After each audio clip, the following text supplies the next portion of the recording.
Hello friends, welcome back to Minty Lemon. எல்லோரும் எப்படி இருக்கீங்க? ரொம்பவே சூப்பராக இருப்பீங்கன்னு நினைக்கிறேன். இன்றைக்கி வந்து நம்ம என்ன செய்ய போகிறோன்னா, சூப்பரான ஒரு சட்னி செய்ய போகிறோம். என்ன சட்னின்னு பார்த்திங்கன்னா, வேர்க்கடலை சட்னி. ஸோ அதுக்கு வந்து ஃபஸ்ட்டு ஒரு 1/2 கப் வேர்க்கடலை எடுத்து நல்லா வறுத்துக்கலாம்.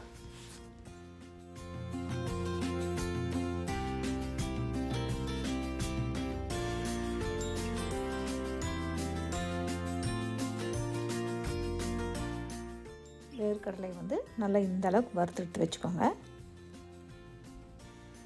கொஞ்சம் சூடாகினதுக்கப்புறமா வந்து அந்த தோலெல்லாம் அப்படியே கசக்குனிங்கன்னா வந்துடும். இப்போ அதே பாத்திரத்தில் வந்து கொஞ்சம் எண்ணெய். ஸோ எண்ணெய் நல்லா சூடானதுக்கப்புறமா வந்து கொஞ்சமாக உளுத்தம்பருப்பு, அதாவது ஒரு ஸ்பூன் போதும். அதுக்கப்புறம் 2 பல்லு பூண்டு, ஒரு 3 வரமிளகாய், மீடியம் சைஸில் ஒரு வெங்காயம், அதையும் கட் பண்ணி சேர்த்துக்கிறேன்.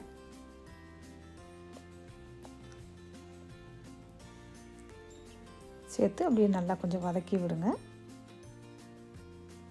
உங்களுக்கு சின்ன வெங்காயம் வேணும், அதையும் சேர்த்துக்கலாம்.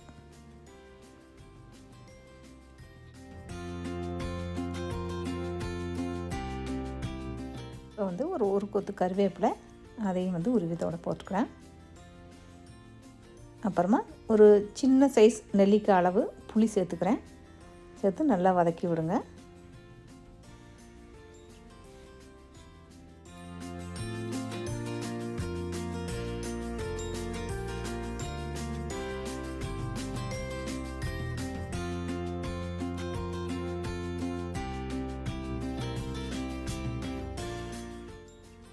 வெங்காயம் வந்து ஓரளவு நல்லா வதங்கினதுக்கப்புறமா ஒரு மீடியம் சைஸ் தக்காளி, அதையும் வந்து இதோட சேர்த்துக்கிறேன்.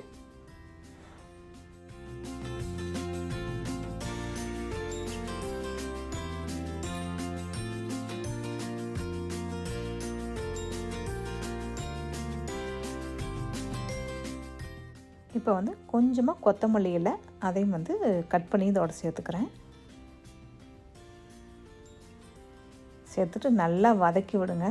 இந்த வெங்காயம், தக்காளி, பூண்டு, மிளகாய் இதெல்லாம் வந்து நல்லா வதங்கணும். வதங்கினா தான் வந்து இந்த சட்னி நல்லாயிருக்கும். இல்லைன்னா ஒரு மாதிரி பச்சை ஸ்மெல் வர மாதிரி இருக்கும்.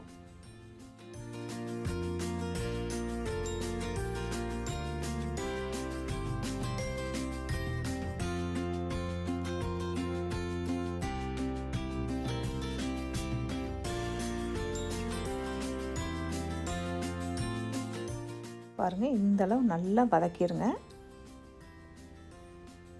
ஸோ இப்போ வந்து அப்படியே ஒரு மிக்ஸி ஜாருக்கு சேர்த்து இதை நல்லா அரைச்சி கொண்டு வந்துடலாம். இதுக்கு தேவையான அளவு உப்பு, அப்புறம் வந்து இப்போ வறுத்து வச்சுருந்தோம் இல்லையா வேர்க்கடலை, அதையும் வந்து இதோட சேர்த்துக்கிறேன். சேர்த்து அரைச்சி கொண்டு வந்துடலாம். ஸோ அரைச்சிட்டு வந்தாச்சு. இப்போ வந்து இதுக்கு சூப்பரான ஒரு தாளிப்பு கொடுத்துடலாம். கொஞ்சமாக நல்லெண்ணெய், எண்ணெய் நல்லா சூடானதுக்கப்புறமா கொஞ்சமாக கடுகு, கூடவே வந்து ஒரு கொத்து கருவேப்பிலை, 2 வரமிளகாய் கிள்ளி அதையும் இதோட சேர்த்துக்கிறேன். சேர்த்துட்டு இப்போ இதோட வந்து கொஞ்சமாக பெருங்காயத்தூள் சேர்த்துக்கோங்க. அப்படியே வந்து இந்த தாளிப்பை சட்னியில் சேர்த்துக்கலாம். அவ்வளோதான், நம்மளுடைய வேர்க்கடலை சட்னி சூப்பராக ரெடி ஆகிடுச்சு. இது வந்து இட்லி, தோசை, ஊத்தாப்பம், ஆப்பம் எல்லாத்தோடையும் சாப்பிட்லாம். சூப்பராக இருக்கும். நான் வந்து இன்றைக்கி இட்லியோடு சர்வ் பண்ண போகிறேன். சூடான இட்லி. இதில் வந்து தண்ணி கொஞ்சம் நல்லா தாராளமாகவே சேர்த்துக்கலாம். நல்லா தான் இருக்கும். கொஞ்சமாக சாம்பார்,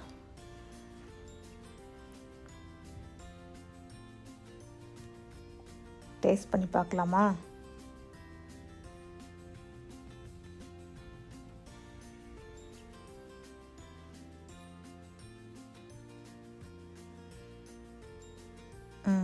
நம்மளுடைய வேர்க்கடலை சட்னி வந்து ரொம்பவுமே சூப்பராக இருக்குது. நீங்களும் இதே மாதிரி இந்த வேர்க்கடலை சட்னியை வீட்டில் செஞ்சு பாருங்கள். செஞ்சு பார்த்து உங்களுக்கு இந்த ரெசிபி பிடிச்சிருந்துச்சுன்னா லைக் பண்ணுங்கள், ஷேர் பண்ணுங்கள். மறக்காமல் மின்டி லெமன் சேனலுக்கு சப்ஸ்கிரைப் பண்ணிக்கோங்க. தேங்க்யூ.